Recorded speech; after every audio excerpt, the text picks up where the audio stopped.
Hello everyone, जय हिंद। मेरा नाम है Sudipta Kundu, the founder and director of Paras Aarti Education Services. आप सभी का इस चैनल पे दोबारा स्वागत है। आज हम लोग पार्ट 7 देखने जा रहे हैं, जिसमें मैं आप लोगों से न्यूमेरिकल सॉल्व करवाऊंगा। हमने इससे पहले वाला जो टॉपिक पढ़ा था पार्ट 6 में, वो था कॉम्बिनेशन ऑफ रेजिस्टेंसेस, जिसमें हमने सीरीज की और पैरेलल की बात की थी। आज हम लोग सीरीज और पैरेलल के कॉम्बिनेशन से कितने टाइप के सवाल बन सकते हैं, उनको करने का राइट तरीका क्या होता है, उसको अप्रोच कैसे करना है, ये सब आज हम लोग पार्ट 7 में जानेंगे। ठीक है, चलिए अब हम लोग शुरुआत करते हैं। So electricity part 7। Electricity part 7 में we are going to study about numericals based on combination of resistances.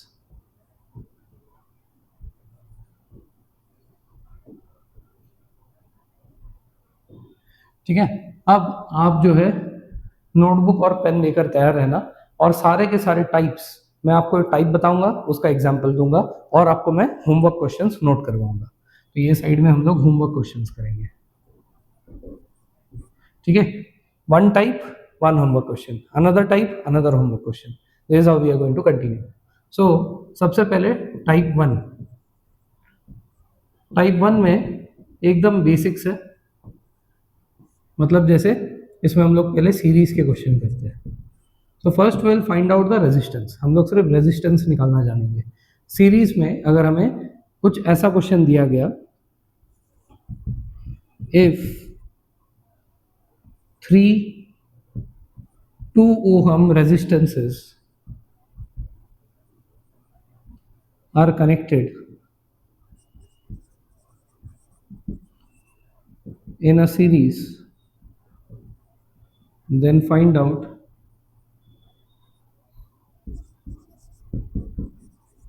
the equivalent resistance।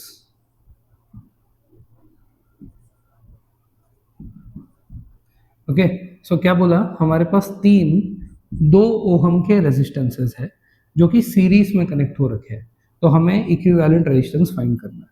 तो अगर मैं इसको डायग्रामेटिकली शो करूं तो ऐसा होगा कि हमारे पास 3 रेजिस्टेंसेस है और इनकी जो वैल्यू है वो है 2 ओहम्स ईच। ठीक है, हम पूछा कि इसका इक्विवेलेंट रेजिस्टेंस कितना आएगा।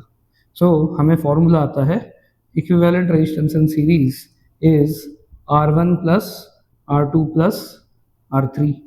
इसका मतलब 2 प्लस 2 प्लस 2, ये आ जाएगा हमारा टोटल 6 ओहम। इससे आसान दुनिया में कुछ नहीं हो सकता। ठीक है, तो ये हो गया आपका सीरीज का एकदम बेसिक टाइप। ठीक है ना। So I will give you some question, but वो एकदम ऐसे सिंपल लेवल पे नहीं, थोड़ा सा हम लोग 1-2 टाइप और पढ़ते हैं, उसके बाद दोनों को मिलाकर झुलाकर जो है क्वेश्चन दूंगा। ठीक है, सो आई होप आपको ये वाला सिंपल वाला समझ में आ गया। अब इसके बाद हम लोग देखेंगे पैरेलल। सो बेसिक्स ही चल रहा है, बेसिक्स में now we are going to see the resistances connected in parallel.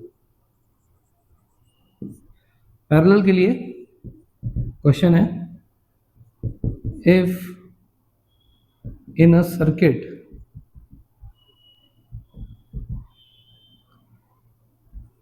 a 5 ohm, 10 ohm and 20 ohm resistances are connected in parallel, find equivalence resistance in parallel. हमें आरपी निकालना है। सो हमें इसका सबसे पहले डायग्राम बनाना चाहिए। हमारे पास 3 रेजिस्टेंसेस गिवन है, एक 5 है, एक 10 है और एक 20 है, और इन सभी को जो है कनेक्ट किया गया है पैरेलल में। तो इसको डायग्रामेटिकली अगर हम लोग शो करें तो ये कुछ ऐसा दिखाई देगा।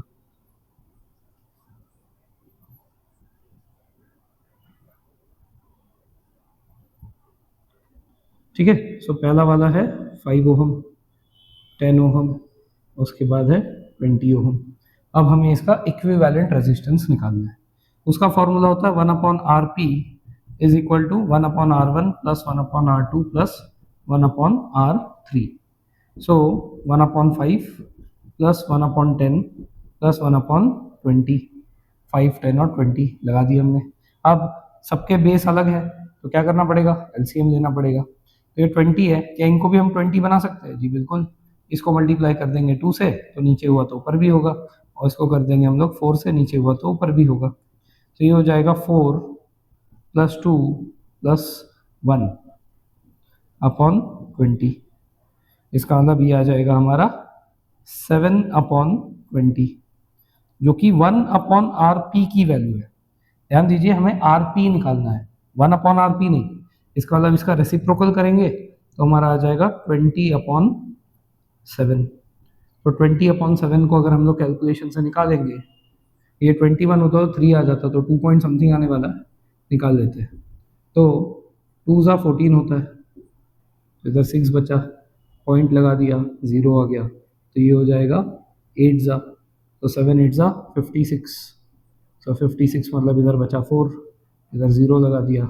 अब 5 ज़ा 35, इधर बचा 5, इसके आगे और करने की ज़रूरत नहीं है। 2.85 आ गया, तो आंसर इज 2.85 ओहम। ये हमारा रेजिस्टेंस इन पैरेलल का वैल्यू है। ठीक है, जैसे हमने थियरी में पढ़ा था, जब भी हम लोग पैरेलल सॉल्व करते हैं, हमारा सबसे छोटा जो रेजिस्टेंस होता है, यहाँ पे सबसे छोटा रेजिस्टेंस 5 है, तो हमारा रेजिस्टेंस इन पैरेलल का जो इक्विवेलेंस वैल्यू आता है वो सबसे छोटे से भी छोटा आता है। इसका मतलब यहाँ पे सबसे छोटा 5 था और हमारा आंसर 2.85 आया है, जो कि इस वैल्यू से कम है। इसका मतलब हमने करेक्टली सॉल्व किया है।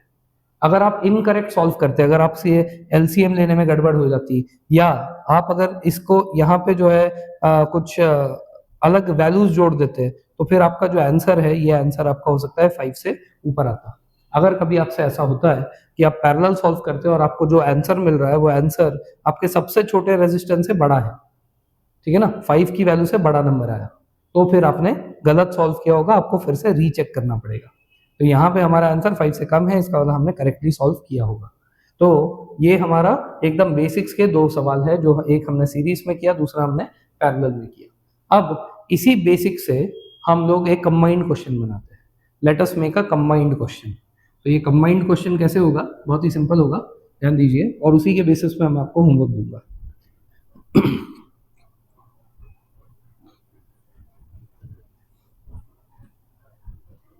So the question goes like this: in an electric circuit,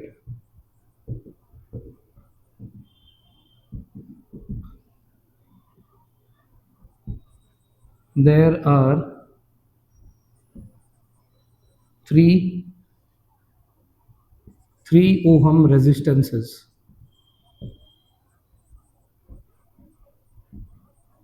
connected in series. Four such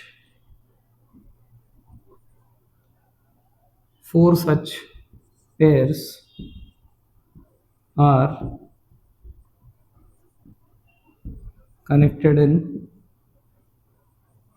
parallel to each other. Then find the equivalent resistance. In an electric circuit, there are three ohm resistances which are connected in series. यहाँ तक तो कोई दिक्कत नहीं है। इसका मतलब क्या कि हमारे पास ऐसे तीन ओहम के रेजिस्टेंसेस है जो कि सीरीज में कनेक्टेड है। अब बोला 4 such pair are connected in parallel to each other, इसका मतलब ये हो गया एक, ऐसे ही ये हो जाएगा दूसरा सच पेयर, और ऐसे कितने पेयर चाहिए हमें, टोटल 4 चाहिए। इसका मतलब ये ऐसा हो जाएगा हमारा तीसरा, और इसके नीचे एक और आ जाएगा, ये हो जाएगा हमारा चौथा। अब इनके अक्रॉस में मेरे को अपना आर इक्विवेलेंस निकालना है। ठीक है, इन सभी की वैल्यू भाई 3 है। अब ये जो क्वेश्चन है दिखने में कॉम्प्लिकेटेड है लेकिन बहुत ही आसान है। इसमें क्या करना है, इसमें ये करना है कि सबसे पहले हर एक लाइन को सॉल्व कर लीजिए जो कि सीरीज में है। तो ये 3 + 3 + 3 ये कितना हो जाएगा, 9 हो जाएगा। तो अगर मैं इसमें एक साइड को सॉल्व, एक वाले पार्ट को, एक पेयर को सॉल्व करूं, it will give me R1 + R2 + R3 which will become 3 + 3 + 3 जो कि आ जाएगा हमारा 9 ओहम्स। इसका मतलब ये कि अगर हमारा R इक्विवेलेंस का वैल्यू 9 है, तो अगर मैं इन तीनों को हटाता हूं तो मैं यहाँ पे एक सिंगल लाइन लगा सकता हूँ। यही मतलब होता है हमारे इक्विवेलेंस का। तो इसका मतलब मैंने इन तीनों को हटा दिया और इन तीनों को हटाकर मैं यहाँ पे एक सिंगल रेजिस्टेंस लगा रहा हूँ और ये सिंगल रेजिस्टेंस की वैल्यू आ जाएगी अब 9 ओहम्स। इसका मतलब ये भी सॉल्व करके 9 आएगा, ये भी सॉल्व करके 9 आएगा और ये भी सॉल्व करके 9 आएगा। तो हम हर एक को हटा देते हैं, ये हर एक में सेम ही वैल्यूज थे। इसका मतलब इसमें आ जाएगा ये 9, ये भी आ जाएगा 9,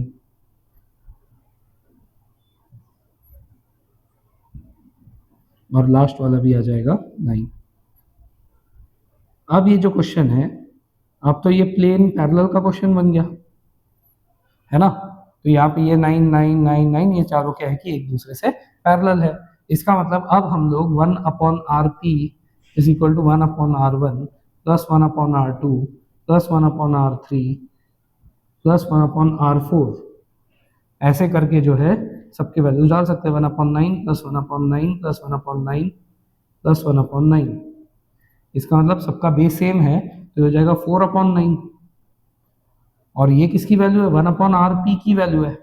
इसका मतलब हमारा RP का वैल्यू कितना आएगा, 9/4।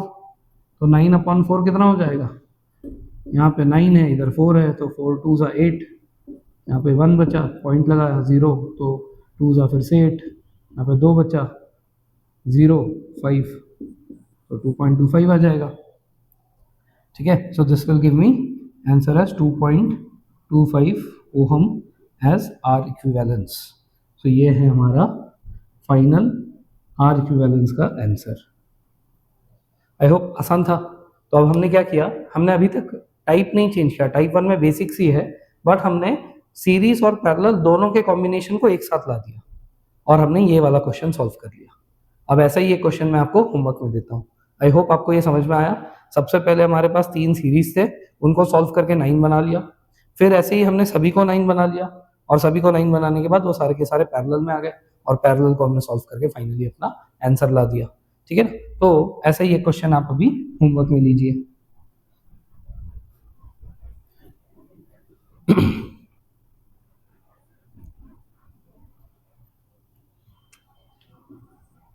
होमवर्क का question 1, there are 4 resistances each of value 2 ohms.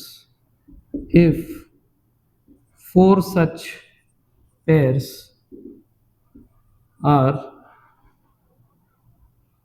okay, इसमें there are 4 resistances each of value 2 ohms connected in series.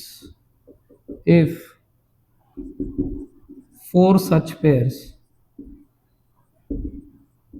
are connected in parallel,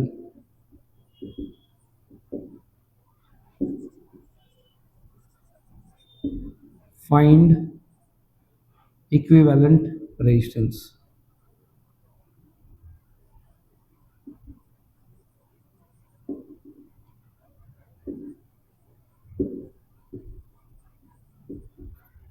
ये आपका क्वेश्चन नंबर 1 आसान है, इसको जल्दी से सॉल्व कर लीजिए। ठीक है, अब हम बढ़ते हैं अपने टाइप 2 पे।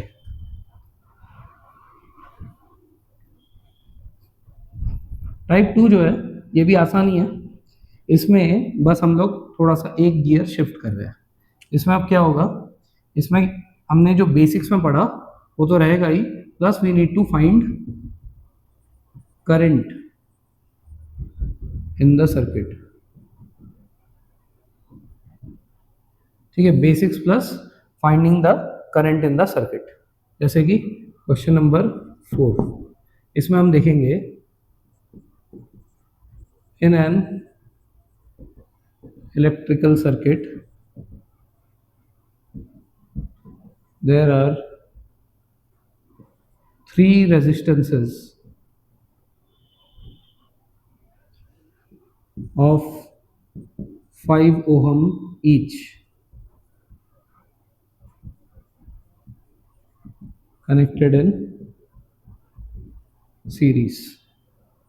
If they are connected across a 20-volt supply, find the current flowing through it.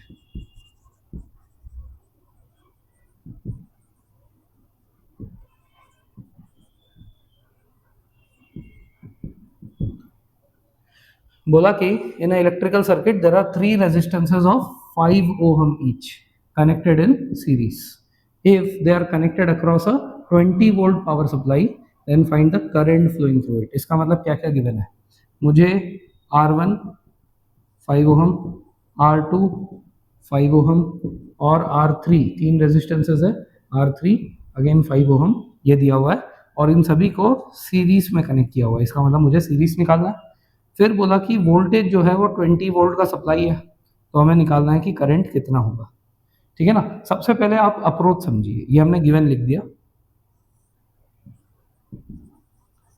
Approach समझिए इस क्वेश्चन का. हमें अगर करंट निकालना है, आई निकालना है, तो हमें क्या है, फॉर्मूला कौन सा यूज करना है? तो हमें फॉर्मूला यूज करना है ओहम्स लॉ वाला, V is equal to I R. इसका मतलब मुझे अगर आई निकालना है तो मुझे चाहिए V upon are.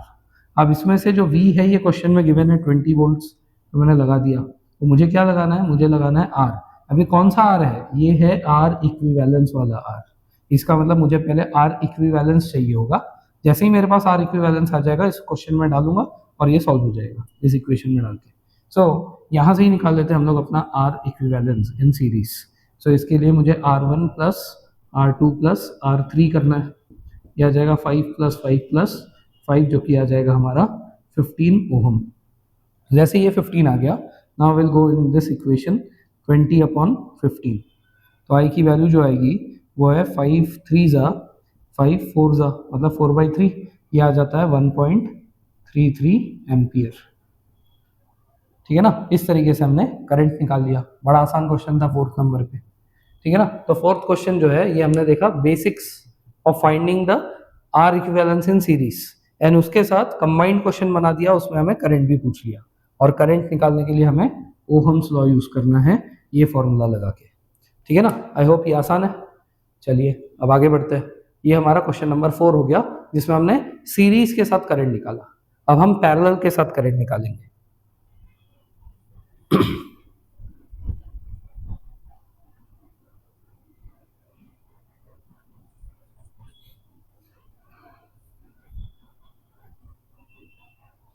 So, question number 5. If three resistances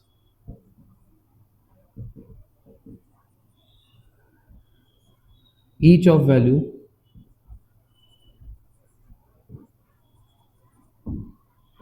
10 ohms, 20 ohms and 30 ohms respectively, and they are connected in parallel to a 50 volt power supply, then find the current flowing through it.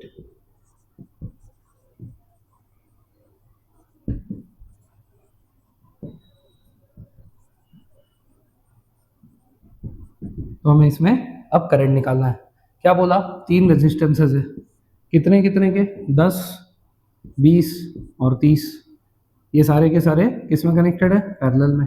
और ये connected है 50 volt supply से. इसका diagram बना लेते हैं पहले. सो diagrammatically अगर हम देखें तो कुछ ऐसा दिखाई देगा. ये हो गया एक रेजिस्टेंस, ये हो गया दूसरा, ये हो गया तीसरा, और ये सब कनेक्टेड है हमारे एक पावर सप्लाई से जिसकी वैल्यू है 50 वोल्ट्स। अगर की को ऑन कर दिया तो इसमें सर्टन करंट जाएगा। अब ये करंट कितना जाएगा ये निकालना है। ये 10, ये 20 और ये 30 ओहम, ठीक है ना। So how to solve this? पहली चीज गिवन लिखेंगे। सो गिवन में R1 की जो वैल्यू है वो है 10 ओहम्स, R2 जो है वो है 20 और R3 जो है ये है 30, ठीक है। उसके बाद V जो है वो दिया हुआ है 50 वोल्ट्स एंड I की वैल्यू हमें निकालनी है। अब इसको सॉल्व करने के लिए दो मेथड्स है। पहले हम लोग देखते हैं मेथड 1। मेथड 1 में हम लोग वही अप्रोच करेंगे V is equal to I R वाला, जिसमें V हमें पता है 50, I हमें निकालना है और यहाँ पे मुझे चाहिए RP। इसके लिए मतलब मुझे RP निकालना पड़ेगा, तो चलिए RP निकालते हैं। तो RP is equal to question mark, जो कि होगा 1/RP is equal to 1/R1 plus 1/R2 plus 1/R3। So R1 में 1/10, R2 में 1/20 एंड R3 में 1/30 ऐसा आएगा। अब यहाँ पे LCM लेना पड़ेगा, तो ये 20 को 30 नहीं बना सकते, 30 को 20 नहीं बना सकते, तो इन दोनों के हिसाब से LCM जाएगा हमारा 60। या 10 भी 60 के टेबल पे जाता है? यस, तो चलिए मतलब 10 के टेबल में भी 60 आ जाता है। इसका मतलब इसको करना पड़ेगा इंटू 2, इसको करना पड़ेगा इंटू 3 और इसको करना पड़ेगा इंटू 6। तो ऊपर आ जाएगा 6 प्लस 3 प्लस 2 डिवाइडेड बाय 60, तो ये हो जाएगा 11/60। तो ये जो 11/60 है, ये 11/60 को अगर हम लोग देखेंगे घुमाकर तो ये आ जाएगा 60/11, 1 नहीं, this will be the value of RP। तो RP इज इक्वल टू 60/11। तो 60/11 को सॉल्व कर लेते हैं।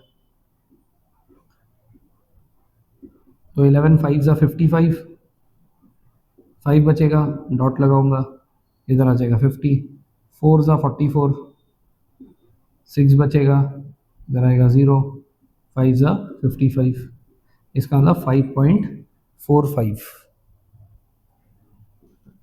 ओहम्स। देखिए अब यहाँ पे मैंने वैल्यू निकाल तो दिया, लेकिन आप अगर इसको 60/11 भी छोड़ते हैं तो भी कोई दिक्कत नहीं है, क्योंकि हमें RP नहीं निकालना है, हमें निकालना है करंट।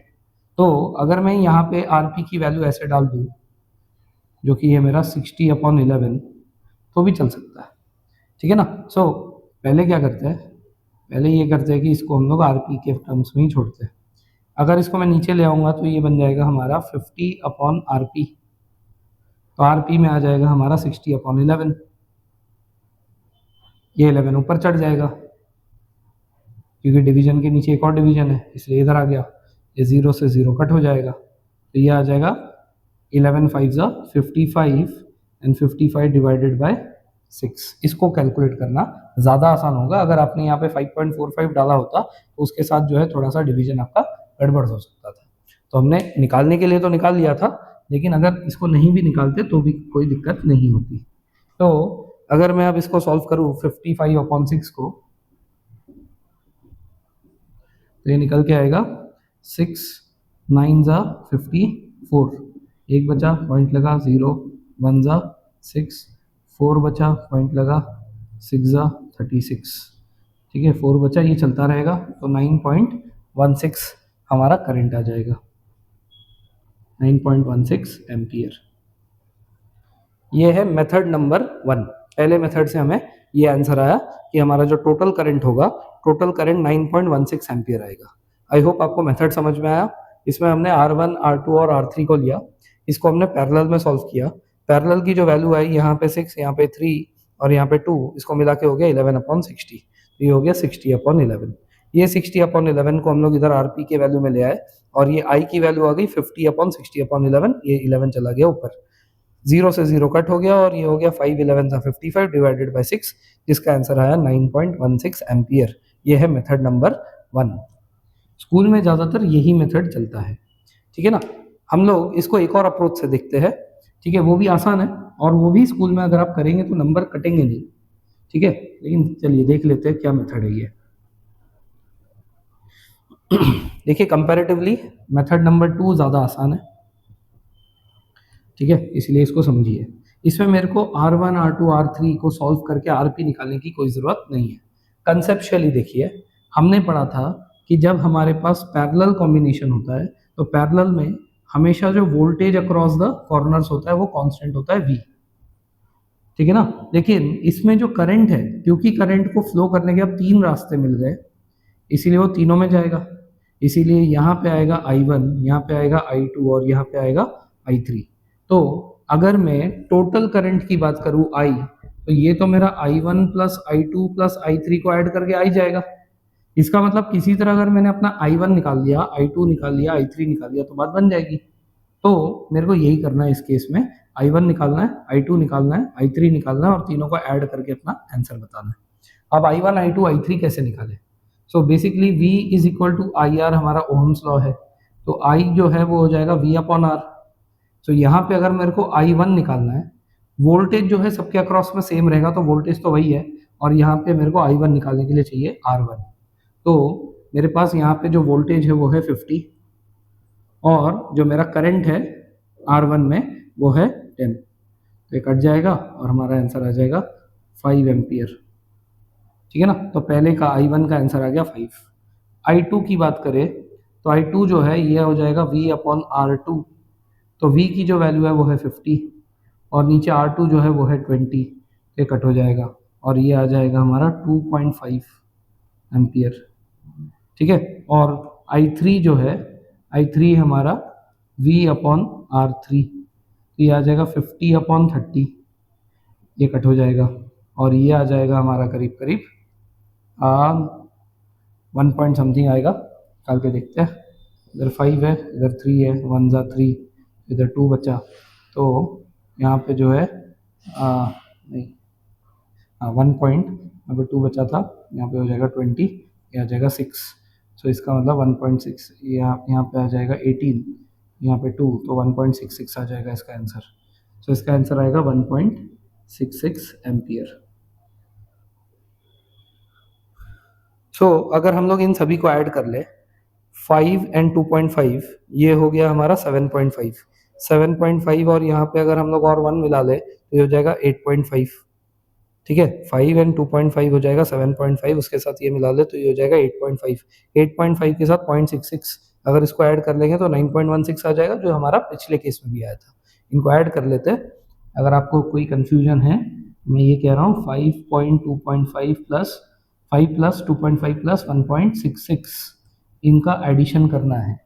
5 और 2 7 और यहाँ पे 0.5, तो 7.5 हो गया, उसके साथ 1 मान लो तो ये 8.5 हो गया, 8.5 के ऊपर 0.66 और ऐड कर दो, तो 0.66 में से 0.5 ऐड करूँगा तो 9 आएगा, बचा 16, तो इसका मतलब टोटल मिला के आ जाएगा 9.16 एम्पियर, जो कि हमारा केस 1 में भी आ रहा था। केस 2 क्यों आसान है? क्योंकि यहाँ पे मेरे को 1/R1, 1/R2, 1/R3 लेने की ज़रूरत नहीं पड़ी। मुझे वहाँ पे LCMs लेने में अगर दिक्कत आते तो पूरा का पूरा आंसर बिगड़ जाता। यहाँ पे हमने I1, I2, I3 निकाला, जो कि V/R1, V/R2, V/R3 था। तीनों के बहुत ही सिंपल सॉर्टेड आंसर आए, तीनों को ऐड कर दिया और तीनों को ऐड करके हमारा जो फाइनल वैल्यू है वो 9.16 एम्पियर निकल कर आ गया। तो इस तरीके से मेथड 2 जो है मेथड 1 से भी आसान है। अगर कोई बोलता है कि सर अगर किसी ने RP पूछ लिया, तो इसी में अगर R1, R2, R3 दिया है तो हो सकता है ना सर कि कोई RP भी पूछ ले, तो रिवर्स कर लो, R निकालने के लिए V अपॉन I कर दो, इसका मतलब V तो हमारे पास है ही 50, I की वैल्यू अभी हमने निकाली 9.16, तो 50 अपॉन 9.16 कर लेंगे तो हमारा R आ जाएगा, और जो R आएगा वो इक्विवेलेंस का ही वैल्यू होगा। समझ में आई बात? इसका मतलब हम लोग इस मेथड से भी हर चीज निकाल सकते हैं जो हम लोग मेथड 1 से निकाल सकते हैं। Method 2 is easier than method 1। Whatever you feel like doing, you can do so in exam, because सभी के सब आपके ओहम्स लॉ से ही निकल कर आ रहे हैं। उसमें V अपॉन आई आर लगाया था, इसमें भी हमने V upon I R, V is equal to I R ही लगाया, ठीक है ना। तो V is equal to I R Ohm's law हमारा पहले केस में भी लगा, इस केस में भी लगा, बट ये केस सॉल्व करना ज़्यादा आसान होता है, ठीक है। आई होप आपको ये वाला टॉपिक समझ में आया, क्वेश्चन नंबर 5 समझ में आया। सो अब समय है होमवर्क लिखने का।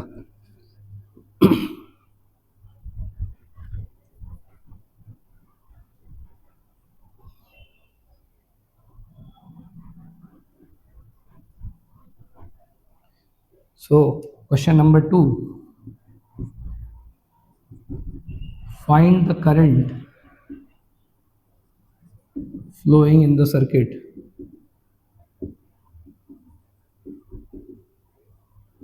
if three resistances, each of value 8 ohms, 12 ohms and 10 ohm are connected in parallel across a 60 volt power supply. 60 volt power supply के अगेंस्ट में अगर हम लोग 8, 12 और 10 ओहम रेजिस्टेंसेस को पैरेलल में कनेक्ट करते हैं तो उससे कितना करंट आएगा ये आपको निकालना है. This is question number 2. तो आई होप आपको बेसिक्स में किस तरीके से यूज करके करंट निकालना है सर्किट का ये भी समझ में आ गया. ठीक है, चलिए. सो ये हमारा टाइप 2 था. अभी हमने जो पढ़ा ये था type 2, basics plus finding the current in the circuit. Now we will move on to type 3. ठीक है, अभी तक हम लोग टाइप 2 कर रहे थे, अब हम लोग टाइप 3 पे आगे बढ़ते हैं.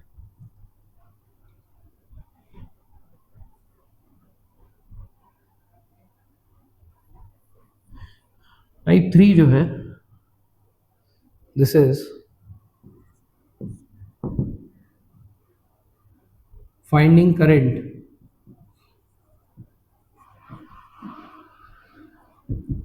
In combination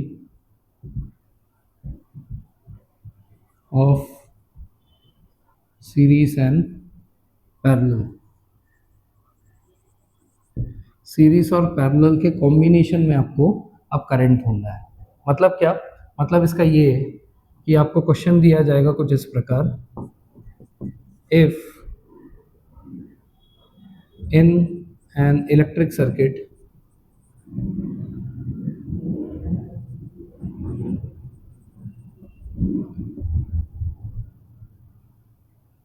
a 8 ohm resistance is connected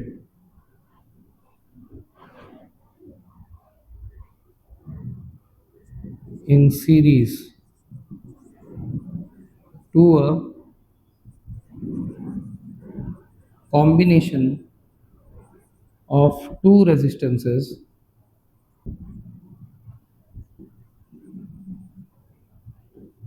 each of value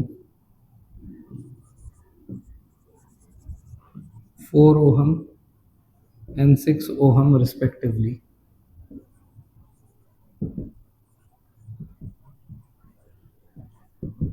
connected in parallel. तो क्या बोला?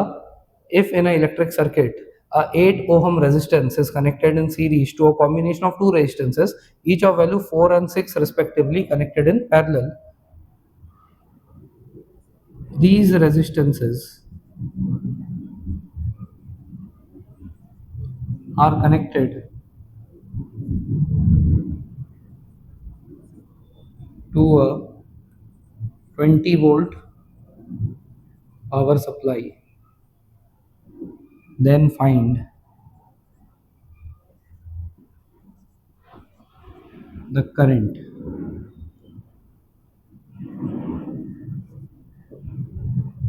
in the circuit.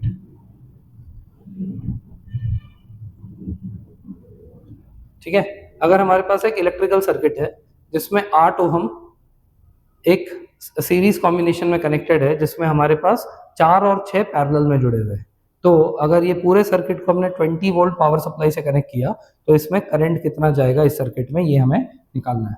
इसको अगर हम लोग डायग्रामेटिकली शो करें तो ये कुछ ऐसा दिखेगा.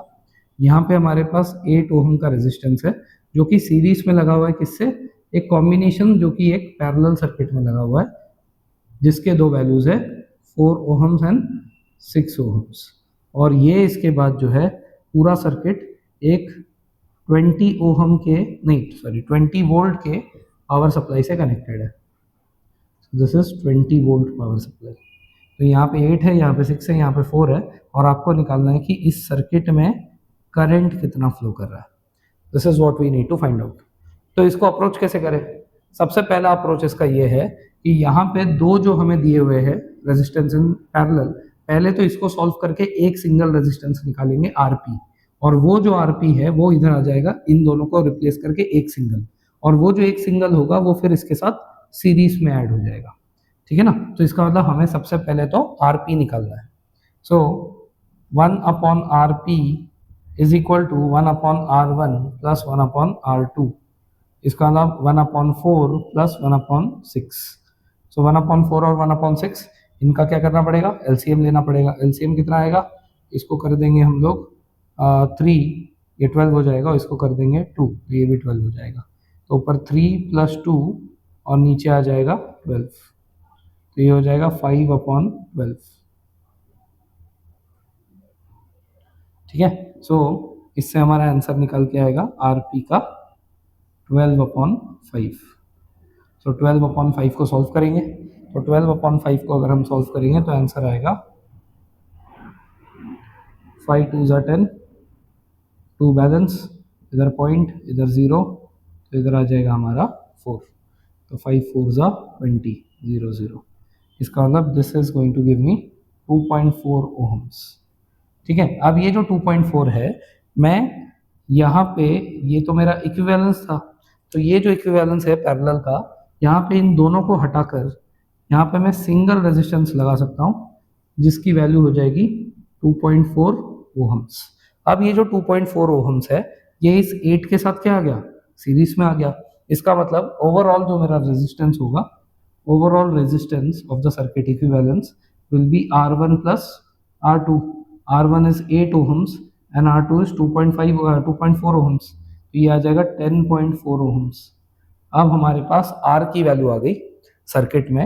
इन दोनों को हटाकर मैं अब लोग बोल सकता हूँ कि यहाँ पे लगेगा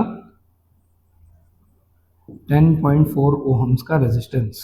अब हमारे पास सर्किट में वोल्टेज है 20, रेजिस्टेंस है 10.4, और हमें निकालना है करंट। अब हम लोग ओहम्स लॉ यूज करेंगे, और ओहम्स लॉ यूज करके इसका आंसर पता कर लेंगे। So my current value will be I is equal to V upon R. V is 20 divided by 10.4। अगर मैं पॉइंट को हटाता हूँ तो ऊपर हो जाता है 200।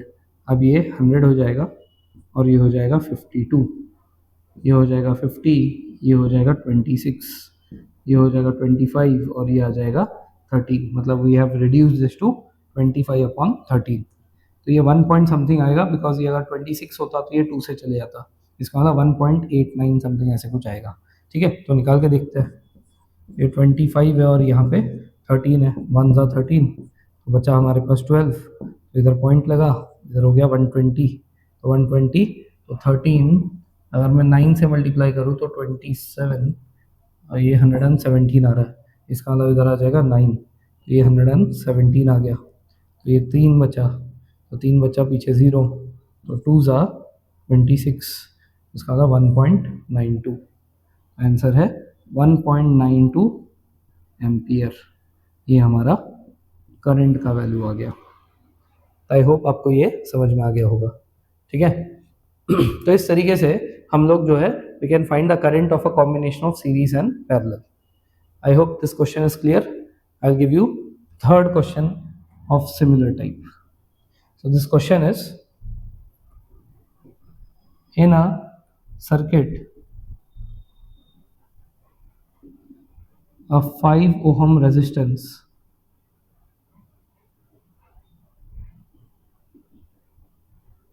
is connected in series to a combination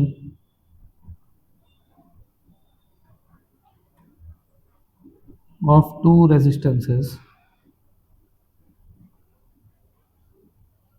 connected in parallel.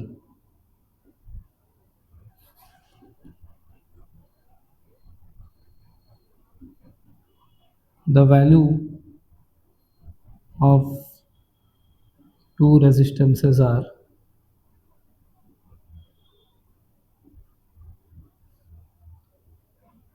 6 ohm and 10 ohm respectively. If they are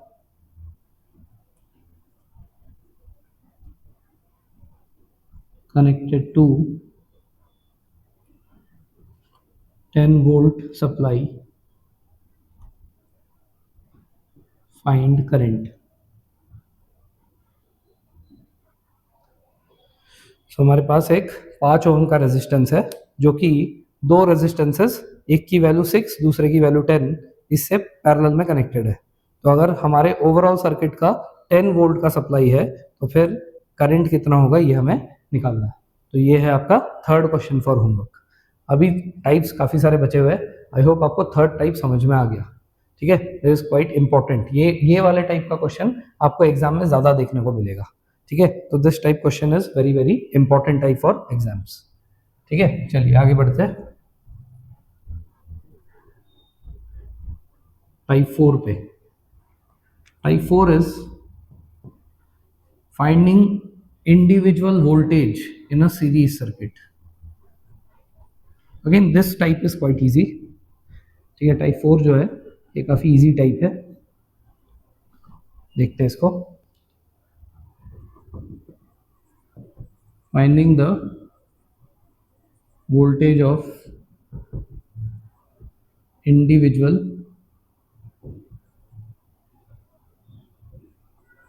resistances connected in series। ठीक है, अब ये क्या है जानते हैं, चलिए। सो क्वेश्चन ये है, question number 7, find the voltage across the 10 ohm resistance if in a circuit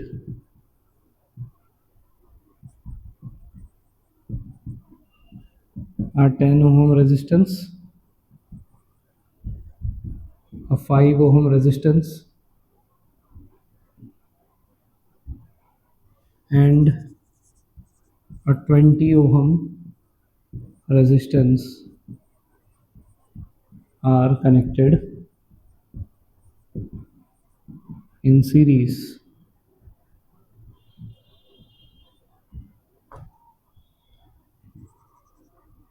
and the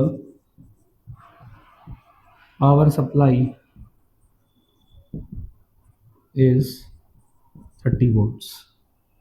ठीक है, बोला कि find out the voltage across 10 ohm resistance if in a circuit of 10 in a circuit 10 ohm resistance, a 5 ohm resistance and a 20 ohm resistance are connected in series। ठीक है, तो अगर ये सबका पावर सप्लाई 30 है तो फिर हमें निकालना है कि वोल्टेज 10 वाले के अक्रॉस में कितना होगा। डायग्रामेटिकली अगर हम लोग इसको देखेंगे तो ये ऐसा दिखेगा।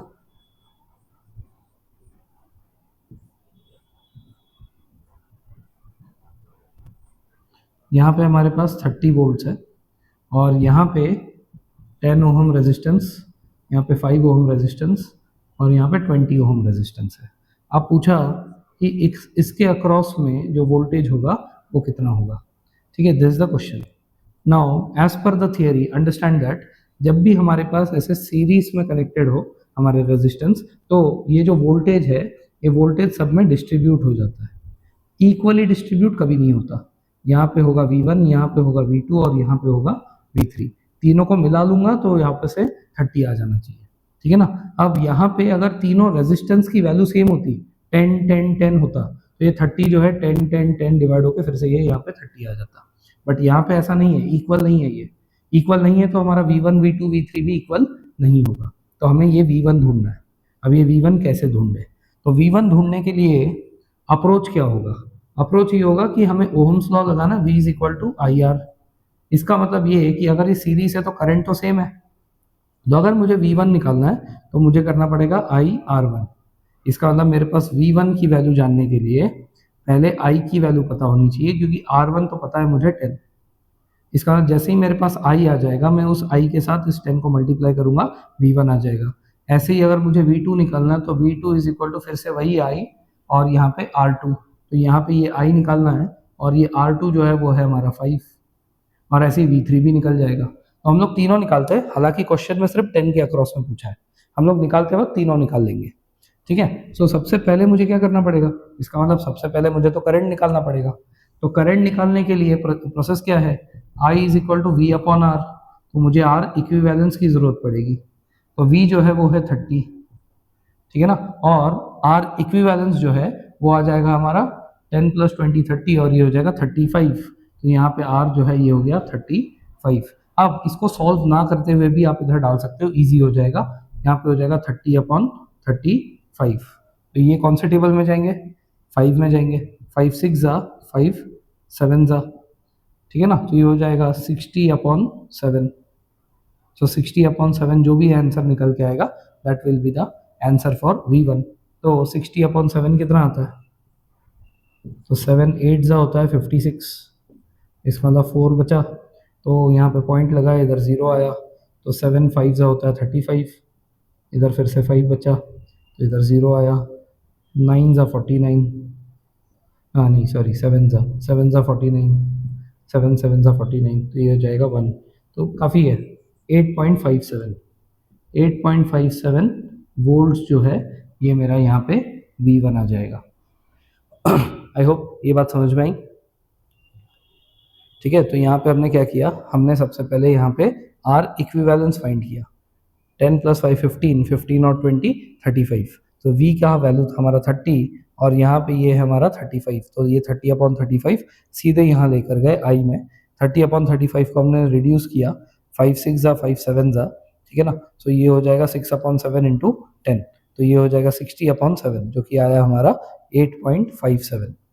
ठीक है ना, तो इस तरीके से जो है हम लोग इसको फाइंड करेंगे। यहाँ पे हमने V1 निकाला। ऐसे ही अगर हमें कोई बोलता कि V2 निकालो, तो V2 निकालने के लिए हम लोग फिर से 30 अपॉन 35 मतलब I इंटू V2 करते, तो ये सॉरी R2 करते, तो R2 की वैल्यू कितनी है 5 है, तो ये तो ऐसे भी कटेगा, 5 1 जा 5 7 जा, ठीक है, तो ये हो जाएगा 30 अपॉन 7। तो 30 अपॉन 7 की वैल्यू क्या आएगी, 4.2 मतलब 4.2 समथिंग आ जाएगी, निकालते हैं, ये हो जाएगा 30, ये हो जाएगा 7 7 4 जा 28, 2 रहा बस 0, 2 जा 14, फिर 6 रहा 0 8, तो इससे आ जाएगा 56। तो इसका मतलब 4.28 ये हमारा वोल्ट्स V2 का वैल्यू आ गया। तो ऐसे करके हम लोग V3 भी निकाल सकते हैं। So this is how we are going to solve the question related to finding out the voltage of individual resistances. तो मेथड क्या है, अप्रोच ये है कि हमें V is equal to I R use करना है, और V1 is equal to I R one, V2 is equal to I R two and V3 is equal to I R three. इस तरीके से ये सॉल्व हो जाएंगे। आई होप ये भी समझ में आ गया, ये आसान है। ठीक है, इसमें मैं आपको एक ट्रिक बताता हूँ। ठीक है, ये ट्रिक से इसको सॉल्व करना काफ़ी आसान हो जाएगा आपके लिए। सो मान लीजिए हमारे पास क्वेश्चन ऐसा गिवन है,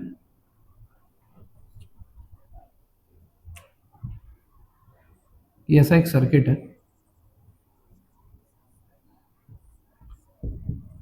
जिसमें पावर सप्लाई दिया हुआ है 50 volts. If this is given as 50 volts and we have to distribute into 3 of them, तो इसमें कैसे करेंगे, मान लीजिए इधर वैल्यू दी हुई है 5 ओम, इधर दी हुई है 10 ओम और इधर दी हुई है 25 ओम। ठीक है ना, अगर हमें यहाँ पे 5:10 मतलब ये यहाँ पे 5 ओम इज इक्वल टू, और यहाँ पे V2 और ये R2 इज इक्वल टू, ये R1 है, ये R2 इज इक्वल टू 10 और R3 इज इक्वल टू 25 ऐसा दिया हुआ है।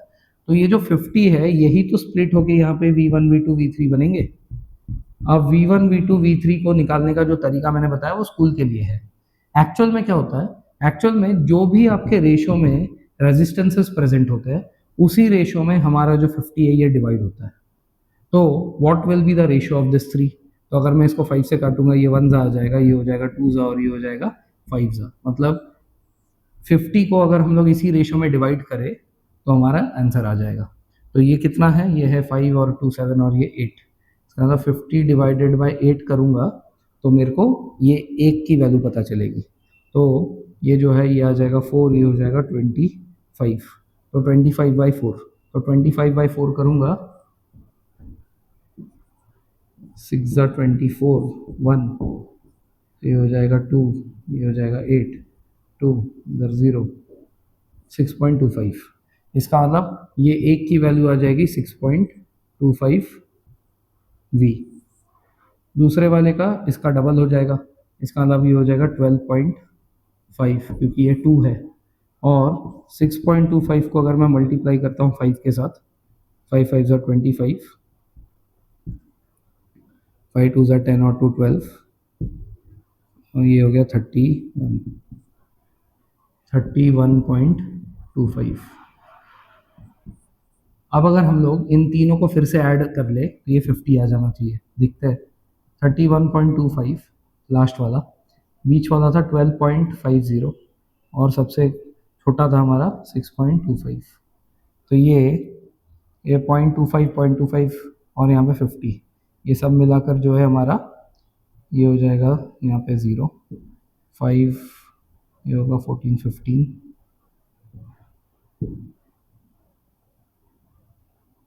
नहीं 5, अच्छा ये 10 हो जाएगा, ठीक है। यहाँ पे 6 and 2, 8 and 1 9 and 1 10, एंड ये हो जाएगा 50। इसका मतलब हमने ये करेक्ट निकाला है, ठीक है ना। अगर आप इसको वेरीफाई करना चाहते हैं तो हमने अभी अभी जो मेथड पढ़ा था आप उससे भी निकाल के देख सकते हैं, यही आंसर आएंगे आपके, ठीक है ना। So this is the shortcut. ये कब यूज करना है? ये तब यूज करना है जब आपको कॉम्पिटेटिव एग्जाम में ऐसे V1 V2 V3 पूछा गया हो।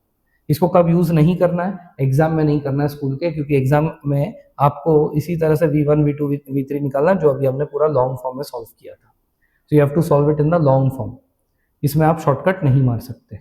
आई होप आपको समझ में आ गया। ये आपको सिर्फ कॉम्पिटेटिव एग्जाम्स के लिए हेल्प करने के लिए बताया कि जो भी हमारा रेजिस्टेंस का रेशो होता है उसी रेशो में हमारा वोल्टेज भी डिवाइड हो जाता है, ठीक है ना। और इसको करके हमारा आंसर फिर से फाइनली इतना ही आ जाता है, ठीक है ना। So this is the shortcut but not to be used in school exams, this is for competitive exams. अभी जो हमने लॉन्ग कट से सॉल्व किया था इससे पहले वाले क्वेश्चन को एग्जाम में आपको वैसे सॉल्व करके दिखाना है।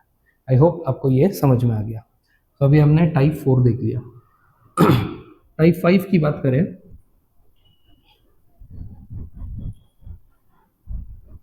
अच्छा इससे एक होमवर्क क्वेश्चन भी दे देता हूँ, इसको आप वेरीफाई भी कर लेना जो मैंने शॉर्टकट बताया उससे। तो क्वेश्चन नंबर 4 लिखिए, if 3 resistances each of value 9 ohm, 18 ohm and 27 ohm are connected in series to a 90 volt power supply. Find the voltage on 18 ohm resistor. इसका मतलब 9, 18 और 27 के 3 रेजिस्टेंसेस सीरीज में है, पावर सप्लाई 90 वोल्ट है। तो आपको निकालना है कि 18 रेजिस्टर के ऊपर पे वोल्टेज कितना होगा। वोल्ट मीटर लगाएंगे अगर हम लोग 18 वाले पे तो उसके ऊपर वोल्टेज कितना दिखेगा, मतलब आपको V2 निकालना है। ये V1 आएगा, ये V2 आएगा, ये V3 आएगा, आपको V2 का वैल्यू पूछा हुआ है। दिस क्वेश्चन नंबर 4, जल्दी से नोट कर लीजिए, ठीक है। अब हम आगे बढ़ते हैं। इसी का अब एक अलग टाइप देखेंगे हम, ठीक है, सिमिलर होगा और ये भी बहुत ज़्यादा फ्रीक्वेंटली पूछा जाता है, जो अभी हम लोग देखेंगे पार्ट 5 में, टाइप 5 में। तो टाइप 5 में we are going to see finding the voltage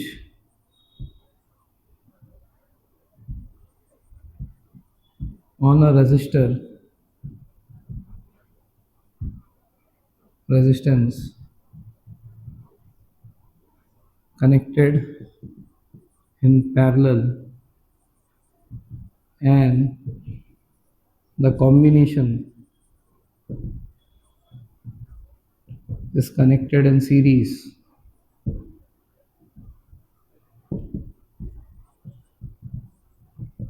to a power supply. पहले तो इतना बड़ा क्या लिख दिया ये टाइप में, इसको समझिए। फर्स्ट अंडरस्टैंड की क्वेश्चन आपसे डिमांड क्या कर रहा है। हमें एक ऐसा सर्किट दिया गया है जिसमें एक कॉम्बिनेशन क्रिएट हुआ है, ये इन दोनों के साथ सीरीज में है। मान लीजिए यहाँ पे है 10 ओहम, यहाँ पे है 20 ओहम और यहाँ पे है 40 ओहम। अब आपसे पूछा गया कि ये 40 वाले रेजिस्टेंस के ऊपर अगर हमने वोल्ट मीटर लगा दिया तो ये 40 वाले के ऊपर वोल्टेज कितना आएगा। ध्यान दीजिए, ये बहुत क्रूशल क्वेश्चन है। काफ़ी लोग क्या करते हैं, वो लोग समझते हैं क्योंकि ये पैरेलल में है, पैरेलल में वोल्टेज सेम रहता है, तो इधर जो वोल्टेज होगा, मान लीजिए इधर वोल्टेज है 100 वोल्ट्स, तो इधर जो वोल्टेज होगा वही वोल्टेज इधर लग जाएगा। ऐसा नहीं है, कंसेप्चुअली समझिए। पहले तो हम लोग जो है इन दोनों को सॉल्व कर लेंगे।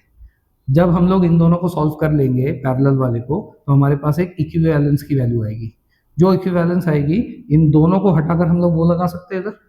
अब वो जो भी हमारा रेजिस्टेंस होगा वो इस वाले के साथ जो है सीरीज में आ जाएगा, और जैसे ही वो सीरीज में आएगा तो ये 100 जो है दोनों तरफ बढ़ जाएगा V1 और V2 में, राइट। तो जब ये V1 और V2 में बढ़ जाएगा तो आपका ये 100 यहाँ पे अकेले के ऊपर कैसे आएगा 40 के ऊपर, तो that is why this is not possible. ये 100 सीधे इधर नहीं जा सकता। तो आपको इसको सॉल्व कैसे करना है, सबसे पहले तो आपको इधर इन दोनों को पैरेलल में सॉल्व करके इक्विवेलेंस निकालना है। एक बार आपका इक्विवेलेंस निकल गया, इक्विवेलेंस निकलने के बाद जब आपका ये और ये सीरीज में आएंगे, तब आपको अभी जो हमने इससे पहले फोर्थ टाइप पढ़ा था, फिर हमारा सीरीज में बनने के बाद इसका V1 और इसका V2 निकाला जा सकता है। अब जो भी आपका V2 का वैल्यू आएगा, वो V2 का वैल्यू आपका 40 पे और 20 पे दोनों पे सेम ही रहेगा, it will not be different. I hope ये वाला आपको समझ में आ गया। तो यहाँ पे 40 और जो 20 है, इन दोनों के अक्रॉस का जो वोल्टेज है वो सेम रहने वाला है, इसमें कोई डाउट नहीं है। लेकिन क्योंकि ये इसके साथ सीरीज में है, इसलिए इसका V1 अलग और इसका V2 अलग आएगा। जो भी V2 आएगा, आपको चाहे 40 पे पूछे चाहे 20 पे पूछे, दोनों पे आंसर सेम आने वाला है। ये है इसका अप्रोच। तो first solve this two, parallel solve हो गया, वो इधर रिप्लेस होगा, है ना, इक्विवेलेंस इधर रिप्लेस होगा। फिर ये और ये दोनों सीरीज में होंगे। अब ये V1 और ये V2 आएगा, तो इसका V1 निकाल लो, इसका V2 निकाल लो। जो भी V2 का वैल्यू आएगा वो दोनों के ऊपर चिपक जाएगा, चाहे वो 40 का पूछ ले चाहे वो 20 का पूछ ले। इस केस में मैंने 40 का पूछा था, तो जो भी V2 की वैल्यू है वो 40 के ऊपर जो है वो आ जाएगी। अगर किसी ने 20 भी पूछ लिया तो वही V2 20 पे भी आ जाएगी। आई होप कंसेप्चुअली समझ में आया। अब ऐसा एक क्वेश्चन करके देखते हैं।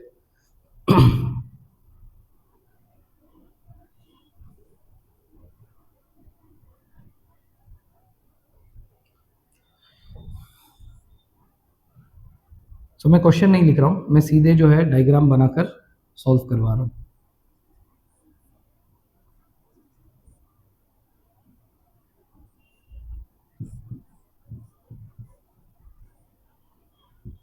मान लीजिए हमारे पास यहाँ पे 50 वोल्ट की सप्लाई है, ये 5 ओहम्स है, ये 20 ओहम्स है और ये 10 ओहम्स है। अब आपसे पूछ लिया कि 20 के ऊपर अगर हमने वोल्ट मीटर लगा दिया तो वोल्ट मीटर की रीडिंग कितनी आएगी, मतलब साफ साफ आपको वोल्टेज पूछा गया है। तो सबसे पहला स्टेप क्या है, इन दोनों को सॉल्व करना है। इसका मतलब 1/RP is equal to 1/R1 plus 1/R2, तो ये आ जाएगा 1/10 प्लस 1/20। तो इसको मल्टीप्लाई बाय 2 कर देंगे, नीचे भी और ऊपर भी, ये हो जाएगा 3/20। इसका मतलब RP की वैल्यू आ जाएगी 20/3। तो ये जो RP की वैल्यू आ गई, ये हम लोग यहाँ पे सीधे से रिप्लेस कर सकते हैं। इसका मतलब मेरे को यहाँ पे अब 20 और 10 लिखने की ज़रूरत नहीं है, यहाँ पे मैं सीधे से लिख सकता हूँ अब ये वैल्यू विच इज़ 20/3 ओहम्स। सो ये अब मेरा R1 है और ये अब मेरा R2 है, जो कि दोनों किस में है, अब सीरीज में है। अगर ये सीरीज में है तो इसके ऊपर जो आएगी वो आएगी वोल्टेज 1 और इसके ऊपर जो आएगी वो आएगी वोल्टेज 2। तो ये वोल्टेज 1 और वोल्टेज 2 अगर मैंने निकाल लिया तो फिर मेरे को जो भी V2 मिलेगी वो मैं इसके ऊपर लगा दूंगा, जो भी मेरे पास 10 20 जो भी था दोनों पे सेम होगा। अब इसको भी निकालने का एक तरीका ये है कि अगर मेरे पास यहाँ पे 50 दिया हुआ है तो ये जो 50 है ये तो V1 और V2 दोनों को मिला के है। इसका मतलब अगर मेरे को किसी तरह V1 पता चल गया तो V1 को अगर मैं 50 से माइनस कर दूंगा तो वही मेरा V2 आएगा। ये बात समझ में? इसका मतलब क्या कि ये थोड़ा सा कॉम्प्लिकेटेड लग रहा है 20/3। उससे बढ़िया मैं क्या करूं, मैं अपना V1 निकाल लूँ। V1 is equal to I R1। R1 में तो 5 ही है, निकालने में दिक्कत नहीं है। तो एक बार V1 मिल गया तो मैं 50 में से माइनस कर लूंगा। 50 में से जैसे ही माइनस कर लूंगा तो मेरे पास जो वैल्यू आएगी वो V2 की ही बचेगी, ठीक है ना। लेकिन अब मेरे को V1 भी सॉल्व करने के लिए आई R1 मतलब यहाँ पे मुझे I की वैल्यू तो चाहिए ना, तो मेरे को पहले तो सर्किट का I निकालना पड़ेगा कि how much is the value of the current. इसके लिए मेरे को क्या करना पड़ेगा, पहले मेरे को ये रेजिस्टेंस निकालना पड़ेगा पूरे सर्किट का कि इक्विवेलेंस रेजिस्टेंस कितना है। सो आर इक्विवेलेंस इन सीरीज निकालने के लिए R1 प्लस R2। तो R1 है हमारा 5 और R2 है हमारा 20/3। तो अगर ये 5 3 ज़ा 15, 15 प्लस 20 35, तो 35/5 ये हमारा I का वैल्यू आया।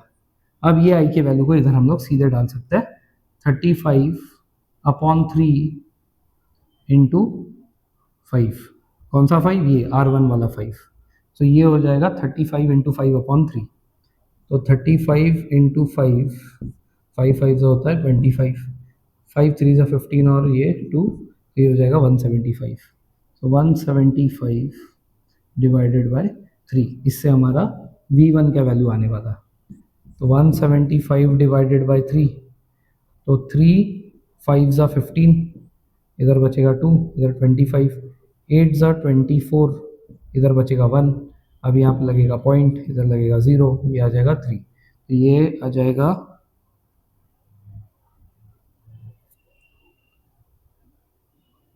हमने कुछ तो गलती की है। क्या गलती की हमने? ओ, ये तो हमारा R आया था ना, हमने इधर कैसे डाल दिया इसको? हमें तो I निकालना था, हमने I निकाला ही नहीं अब तक। ये जो हमारा आंसर था ये तो R इन सीरीज था ना, तो R इन सीरीज हमारा 35/3 आया था। तो इस R को यूज़ करके अब हमें अपना I निकालना है। तो I is equal to V/R होता है। तो V की वैल्यू कितनी है? 50 है, और ये जो है ये हो जाएगा 35/3, ये हो जाएगा ऊपर। तो 50/35 इंटू 3, तो ये जो है 5 7 से कट जाएगा और ये 5 10 से कट जाएगा, ये हो जाएगा 30/7। अब ये 30/7 को इधर लगा सकते हैं। तो 30/7 इंटू 5, कौन सा 5? ये R1 वाला 5। सो ये हो जाएगा हमारा 150/7। 150/7 को सॉल्व करते हैं। 150/7, 7 2 ज़ा 14, इधर 1 इधर 0, तो ये 1 ज़ा 7, 3 इधर पॉइंट इधर 0, 4, 21.4। तो ये अगर 21.4 वोल्ट्स है तो 50 में से 21.4 को अगर मैं माइनस कर दूंगा तो यहाँ पे मेरे पास V2 का वैल्यू आ जाएगा। तो 50 माइनस 21.4, तो ये कितना आएगा? ये आएगा हमारे पास 29.6। 21 और 29.6 ये हो जाएगा 28.6, सॉरी, ये हो जाएगा 8 और 2 10, ठीक है, और ये हो जाएगा 5, तो ये आ गया 50। तो the value should be 28.6 volts. ये जो है ये हमारा जो हमें पूछा था 20 ओहम्स के रेजिस्टेंस के ऊपर कितना लगेगा, तो 28.6 वोल्ट्स लगेगा।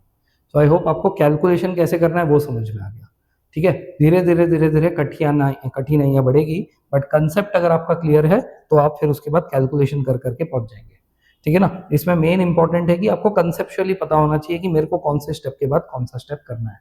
अगर वो आ गया तो आप कैलकुलेशन करते करते तो आंसर निकल ही जाएगा, कोई दिक्कत नहीं। थोड़ा सा साफ साफ करिएगा, वरना क्या है ना, कंफ्यूजन हो जाता है, जैसे इधर हो गया था थोड़ा सा।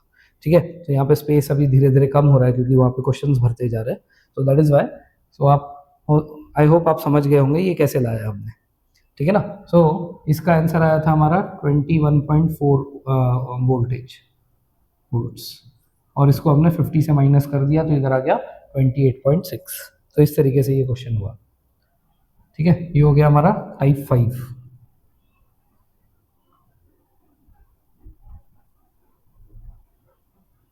टाइप 6 पे चलते हैं।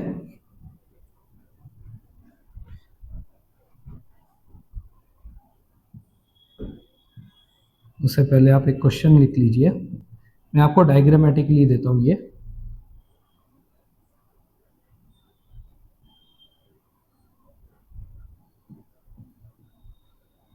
अगर हमारे पास यहाँ पे 20 वोल्ट का पावर सप्लाई है, यहाँ पे 10 ओहम्स है, यहाँ पे 5 ओहम्स है, और यहाँ पे भी 10 ओहम्स है, तो ये 5 वाले के ऊपर वोल्टेज कितना आएगा?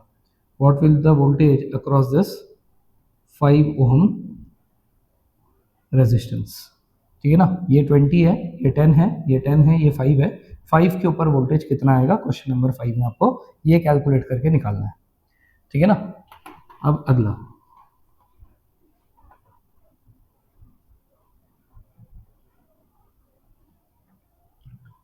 Type number 6। टाइप नंबर 6 काफ़ी आसान है। इसमें क्या होगा, इसमें आपको मल्टीपल रेजिस्टेंस दिए होंगे, given, make own combination to get desired result. इसका मतलब क्या, मान लीजिए आपको बोला कि हमारे पास 6 ओहम के 3 रेजिस्टेंसेस है, 6 ओहम के 3 रेजिस्टर्स है। ठीक है ना, रेजिस्टर्स। अब इन रेजिस्टर्स को आपको ऐसे अरेंज करना है, कैसे करना है वो आप जाने। 3 रेजिस्टेंसेस है हमारे पास 6 ओहम्स के, जिससे आपको कॉम्बिनेशन का जो रेजिस्टेंस है वो 9 ओहम्स बनाना है। सो कॉम्बिनेशन का बनना चाहिए 9। अब देखिए, अगर आपने तीनों को सीरीज में जोड़ दिया, तो अगर आप तीनों को सीरीज में जोड़ेंगे तो 6 और 6 और 6, हमने पढ़ा था कि जब भी इनको जोड़ेंगे तो ये हमेशा एक बड़ा वैल्यू देगा। जैसे 6 के साथ 6 जुड़ेगा तो 12, 12 के साथ 6 जुड़ेगा तो 18। हमें कितना चाहिए? 9 चाहिए, तो बड़ा वैल्यू आ रहा है, 9 नहीं आ रहा। तो क्या ये तीनों सीरीज में होंगे? नहीं। अगर हमने इन तीनों को एक दूसरे के साथ पैरेलल में लगा दिया तो पैरेलल में हमने ऐसा सुना था कि अगर मैंने 6 6 6 लगाए तो जो सबसे छोटा, इस केस में सब सेम है, तो इसका मतलब जो मेरा इक्विवेलेंस का आंसर आएगा वो 6 से भी कम आएगा। मुझे तो 9 चाहिए, 6 से बड़ा चाहिए। इसका मतलब अब मेरे पास क्या ऑप्शन बचा? मेरे पास अब ये ऑप्शन बचा कि मैं 2 को सीरीज में लगाऊं, नहीं सॉरी, 2 को पैरेलल में लगाऊं और एक को जो है मैं सीरीज में लगा दूं। इससे होगा क्या फायदा, देखते हैं एक बार। तो इसमें हो जाएगा 1/6 प्लस 1/6, ये हो जाएगा 2/6, जो कि 1/RP का वैल्यू है। तो RP में आ जाएगा 6/2, जो कि आ जाएगा 3 ओहम्स। अगर ये 3 ओहम आ गया तो इन दोनों को हटाकर यहाँ पे 3 बन जाएगा, और ये 3 यहाँ के 6 के साथ अब सीरीज में आ गया। तो सीरीज में आ गया तो मतलब यहाँ पे R1 प्लस R2 करेंगे तो ये आ जाएगा 6 + 3 9 ओहम्स। तो ये हो गया एक 6 टाइप का क्वेश्चन। तो आई होप इसमें कोई डाउट नहीं है। ठीक है ना। तो आपको ऐसे मल्टीपल कॉम्बिनेशंस दे देंगे, अलग अलग रेजिस्टेंसेस दे देंगे, और आपको अपने हिसाब से ट्रायल एंड एरर करते हुए आपको ऐसे पहुंचना है। सिर्फ दिमाग में इतना रखना है, अगर आपने तीनों को जोड़ दिया तो आपका जो इफेक्टिव रेजिस्टेंस है वो बड़ा आता है, और अगर तीनों को आपने पैरेलल में जोड़ दिया, ठीक है, if you connect them in parallel one below the other, तो आपका जो भी रेजिस्टेंस है वो वैल्यू से भी कम आने वाला है रेजिस्टेंस। और अगर हमें यहाँ पे ये रेजिस्टेंस से बड़ा चाहिए, इसका मतलब सारे के सारे पैरेलल में तो नहीं आ सकते। ऐसे आपको दिमाग लगाकर जो है इन क्वेश्चंस को करना पड़ेगा। ठीक है, ये हो गया टाइप 6। ठीक है, चलिए एक लास्ट टाइप बचा है इसमें, दैट इज अजीब अजीब शेप के क्वेश्चंस दिए जाते हैं कई बार, ठीक है, डिफरेंट शेप्स।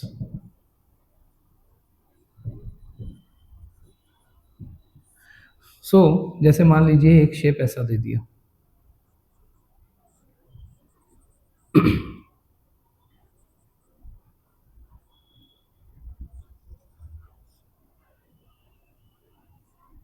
ठीक है, और इसमें वैल्यूज दे दिए, ये 5 है, ये भी 5 है, ये 10 है, ये 5 है, और ये भी 5 है। अब पूछा कि ये मान लीजिए ए है, ये मान लीजिए बी है, तो ए और बी के अक्रॉस में कितना रेजिस्टेंस होगा। अब कैसे करना है, ए से शुरुआत करिए। करंट मान लीजिए ऐसे जा रहा है, मान लीजिए ऐसा, अगर करंट ऐसे जाएगा तो इस रेजिस्टेंस को क्रॉस करने के बाद इसके पास दो रास्ते होंगे। जब भी ऐसे पॉइंट आएगा जहां पे आपके करंट दो रास्ते जा सकते हैं, इसका मतलब ये पैरेलल होने वाला है। अब इसके बाद इसको पार करने के बाद क्या इसके पास कोई दूसरा रास्ता है जाने का? नहीं, ये टर्न मार के इसी में आएगा। क्या ये कहीं स्प्लिट हो गया? नहीं। इसका मतलब ऐसे शेप को देख के घबराना नहीं है, ये कुछ नहीं। अगर ये तार को अगर आप यहाँ से ऐसे जोड़ देते तो ये और ये एकदम सीरीज में आ जाते, है ना। इसका मतलब क्या कि ये फालतू में आपको कंफ्यूज करने के लिए ऐसा शेप दे देते। हालांकि आपको कंफ्यूज नहीं होना है, आपको ऐसे जंक्शंस ढूंढने हैं। जब भी आपको ऐसे जंक्शंस मिले जहां से करंट स्प्लिट हो सके, वो पैरेलल है। अब जैसे यहाँ से जाएगा, इधर से जाएगा, इधर से जाएगा, अब इसके बाद करंट एक नीचे जा सकता है, एक इधर भी जा सकता है। इसका मतलब क्या कि यहाँ जंक्शन में पैरेलल बनेगा। सो इसको आपको सबसे पहले रीड्रॉ करना पड़ेगा। You have to learn how to redraw. तो रीड्रॉ करने के लिए मैं इस जंक्शन से इस तार को अगर ऐसे कर देता तो भी कोई कुछ नहीं करता मेरे को। क्या मुझे इसके लिए जेल हो जाएगी? नहीं ना। क्यों? क्योंकि मैंने बस नीचे से उसको ऊपर कर दिया है, ये ऐसा दिख रहा है, ठीक है ना। इसके बाद ये करंट, इसके बाद ये ऐसे ऐसे ऐसे जा रहा है। इसका मतलब क्या मैं इसको हटा के ऐसे कनेक्ट कर सकता हूँ? ये ऐसे गया, ये और इसके बाद एक और जो था वो दोनों ऐसे सीरीज में आ गए। ये 5 था, ये भी 5 था, तो ये दोनों सीरीज में हैं, और इन दोनों से ये जो 10 वाला है ये पैरेलल है। अब इसको भी ऐसे ऊपर कर दो इसके तरह, तो ये अब कुछ ऐसा दिखने लगेगा। अब ये तो आसान दिख रहा है। अब ये 5 है और ये दोनों जो है ये दोनों सीरीज में सॉल्व होकर 10 बन जाएंगे। ये जब 10 बन जाएगा तो ये 10 के साथ पैरेलल में आ जाएगा, तो ये 10 पैरेलल में सॉल्व करना है। और इसकी जो वैल्यू थी ये भी थी 5, तो इसका इक्विवेलेंट निकालना है हमें। तो पहले तो इतना सॉल्व करना पड़ेगा, ये आ जाएगा 10। ये जब 10 आ जाएगा तो इसको हटा के हम लोग लगा सकते हैं इधर 10 ओहम्स। सो अब 1/10 प्लस 1/10, तो ये आ जाएगा 2/10। 2/10 मतलब आ जाएगा 5 ओहम्स 10/2। तो इसका मतलब क्या, इस पूरे सर्किट में इसको हम लोग हटाकर इधर लगा सकते हैं अब 5। अब देखिए ये 5 और ये 5 और ये 5, इसका मतलब आर इक्विवेलेंस आ जाएगा आपका 5 + 5 + 5 15 ओहम्स। इतना आसान था। सो बेसिकली सब कुछ हटाने के बाद तो इतना आसान बन गया, सीरीज में आ गया ये क्वेश्चन, बट दिखने में कितना भयंकर दिख रहा था।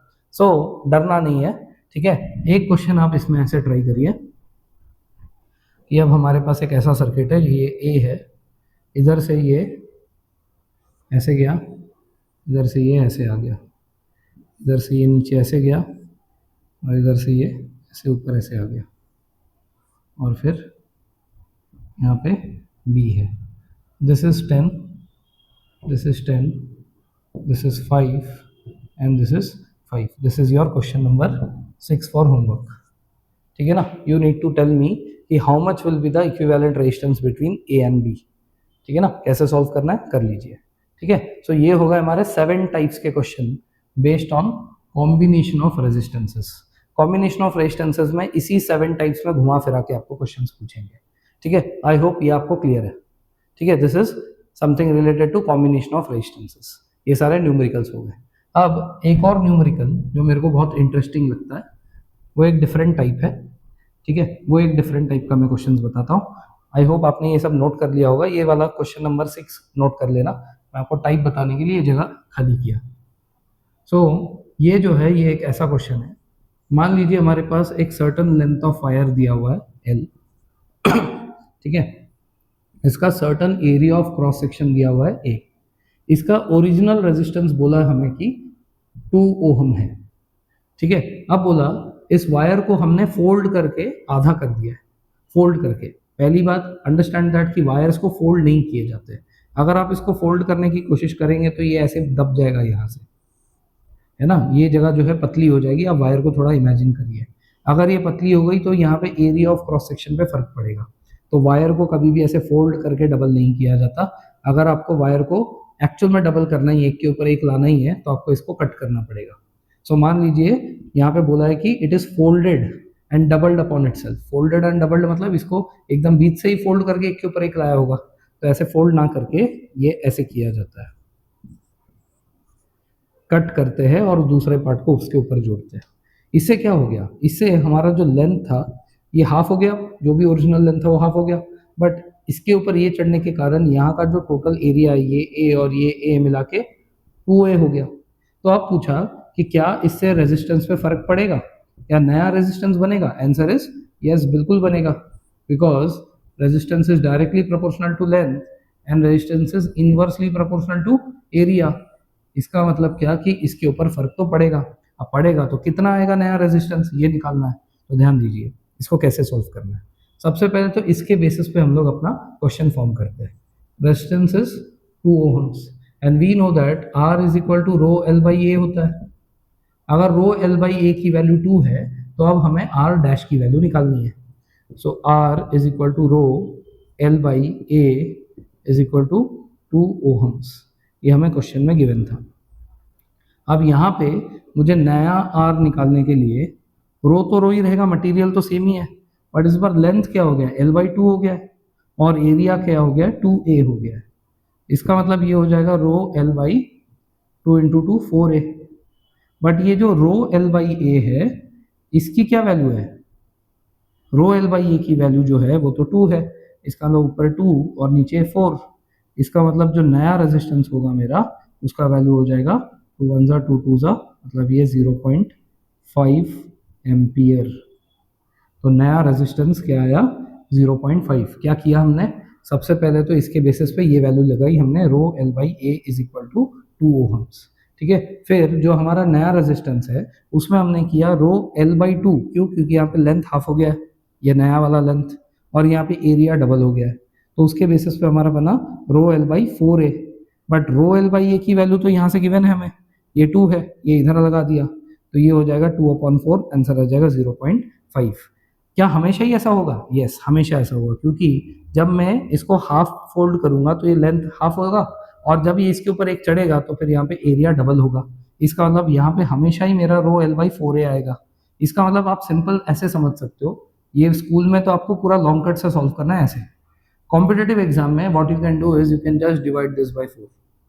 ठीक है, सो जो भी हमारा R होगा, जो भी ओरिजिनल R है उसको बस डिवाइड बाय 4 कर लो। तो इस केस में जो है 2/4 ये हो जाएगा हमारा हाफ, हाफ मतलब 0.5, वही आंसर आ जाएगा। ठीक है, जो भी आपका नया रेजिस्टेंस आएगा वो हमेशा R/4 आएगा, हमेशा याद रखो, नया resistance will always be R/4। ये है उसका एक्सप्लेनेशन की, इसीलिए ऐसा होगा। आई होप ये वाला क्वेश्चन समझ में आया। ठीक है, अब इसमें एक और वैरायटी है। एक और वैरायटी ये है कि अगर मान लीजिए हमारे पास एक सर्टन लेंथ ऑफ वायर है L, ठीक है, और इसका एरिया है A, और इसका जो ओरिजिनल रेजिस्टेंस दिया हुआ है वो दिया है 4 ओहम्स। अब इसको हमने खींच के डबल कर दिया।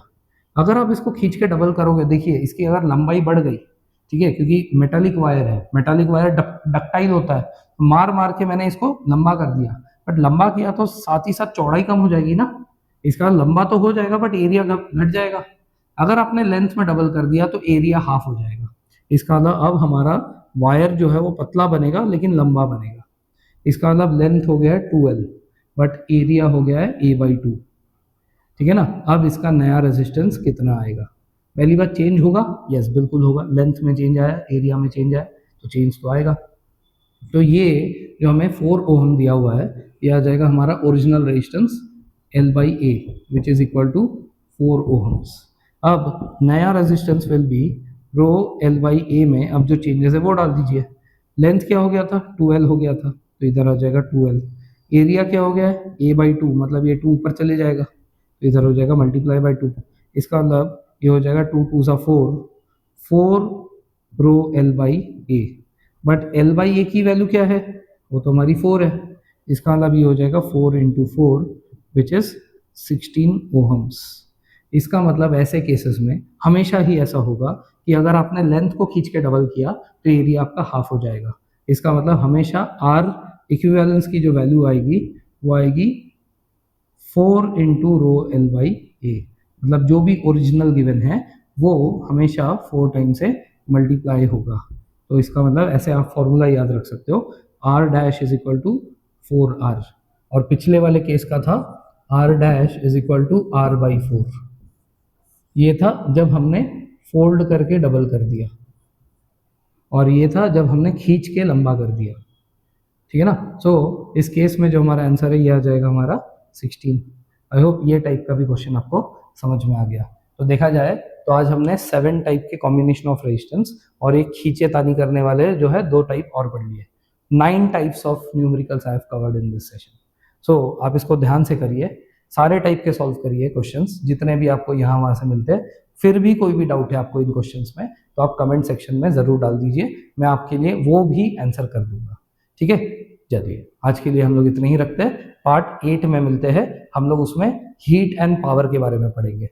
हीट एंड पावर इस चैप्टर का आखिरी टॉपिक है, उसके बाद उसके न्यूमेरिकल्स करेंगे और चैप्टर समाप्त हो जाएगा। ठीक है, चलिए धन्यवाद, जय हिंद।